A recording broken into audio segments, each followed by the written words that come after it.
Hello everyone.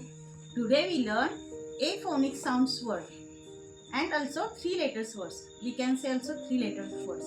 Act, a and t. A sound a and t sound t. Act.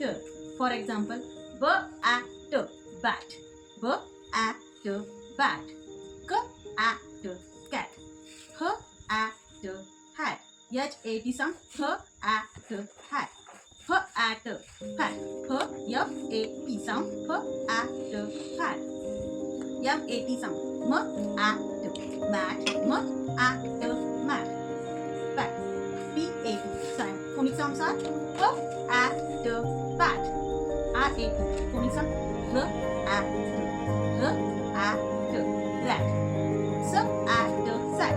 S a t s at sat. A b letters. A sound a, B letter sound b. C a b k a cat. L a lamp. L a b lamp. L a b lamp. G a b gap. G a b sound g a b gap. D a b dab. T a b d a b dab. Four letters words in there. C r a b crab. K r a b crab. And last one a m sound words. A m m am ram. R a m sound. R a ram. J a m j a jam. B a m b a bam. S a m s a sam. मी तुम्हाला words कसे वाटले video आवडल्यास please व्हिडिओला like करा, share करायला विसरू नका आणि सबस्क्राईब करा. थँक्यू.